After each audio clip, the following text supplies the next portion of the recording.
नमस्कार दोस्तों, मैं आज आप सब के लिए लेके आया हूँ एक नया कहानी, जिस कहानी का नाम है महुआ का पेड़। तो आइए कहानी सुनते हैं। महुआ का पेड़ बहुत पुरानी कहानी है। एक गांव में एक मुखिया रहता था जो अपने अतिथियों से बड़े आदर से, बड़े प्रेम से पेश आता था। वह मुखिया हमेशा इंतजार करता था कि उसके घर कोई आए और वह उसकी देखभाल बहुत अच्छी तरह करे। और रोज सुबह मुखिया यही सोचता था कि आज अतिथियों को खिलाया जाए, क्या पिलाया जाए, ताकि अतिथि खुशी से झूम उठे। अतिथि बड़ी खुशी से झूम उठे। अतिथि बड़ी खुशी से वहां से विदा लेते और जाने से पहले मुखिया को हमेशा कहते कि उन्हें इतने अच्छे से किसी ने नहीं रखा। लेकिन मुखिया के मन में यही बात खटकती कि अतिथि खुशी से झूम नहीं रहे हैं। रोज सुबह होते ही मुखिया जंगल में घूमता रहता, फूल कंदमूल इकट्ठे करते रहता था, ताकि कोई अतिथि अगर आए तो उन्हें अच्छी तरह से भोजन करा सके। मुखिया का बेटा भी अपने पिता की तरह अतिथि सत्कार में बड़ा माहिर था। एक दिन जब उनके घर में मेहमान आए जो पहले भी आ चुके थे, मुखिया और मुखिया का बेटा दोनों कंदमूल और फलों से अच्छी तरह से उनका सत्कार किया। मेहमान भी बड़े प्यार से, खुशी से खा रहे थे। खाते खाते मेहमान ने कहा, इस जंगल में सिर्फ यही फल मिलता है। हमारे उधर के जंगल में बहुत तरह के फल होते हैं, पर मुझे तो ये फल बहुत ही अच्छा लगता है। मुखिया का बेटा अपने पिता की ओर देख रहा था।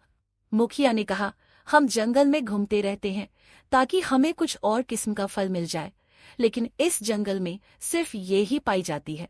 अतिथि ने कहा, मुझे तो सबसे बेहतर आपका अतिथि सत्कार लगता है। इतने आदर से तो हमें कोई भी नहीं खिलाता।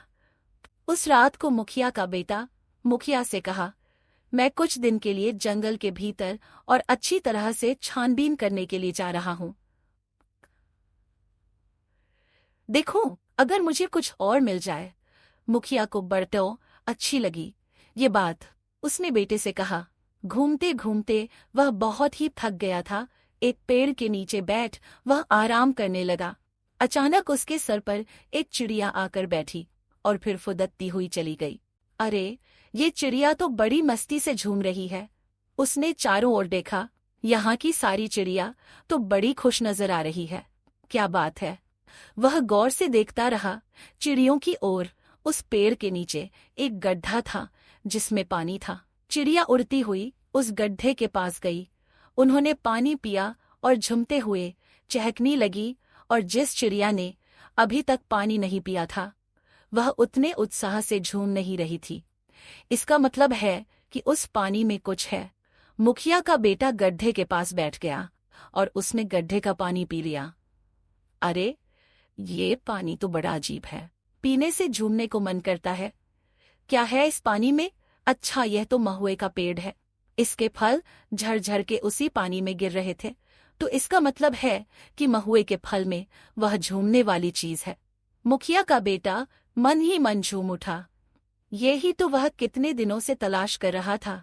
इतने दिनों के बाद उसे वह चीज मिल गई। उसने महुए का फल इकट्ठा करना शुरू कर दिया।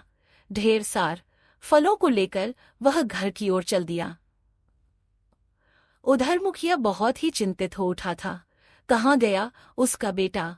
उस दिन 3 अतिथि आए हुए थे। अतिथियों को मुखिया की पत्नी प्यार से खिला रही थी, पर साथ ही साथ उदास भी थी।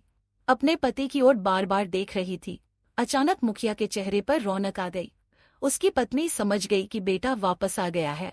अतिथि अब जाने ही वाले थे, पर मुखिया के बेटे ने उनसे अनुरोध किया कि वह थोड़ी देर के लिए रुक जाए। अपनी माँ को उसने सारी बात बताई। माँ ने कहा, पर बेटा, पानी में कुछ समय वह फल रहने के बाद ही असर होगा। तुम्हारी कहानी से मुझे तो यही समझ आ रहा है। मुखिया का बेटा मान गया। इसके बाद पानी में वह फल डालकर कुछ दिन तक वे सब इंतजार करने लगे। अगली बार जब अतिथि आए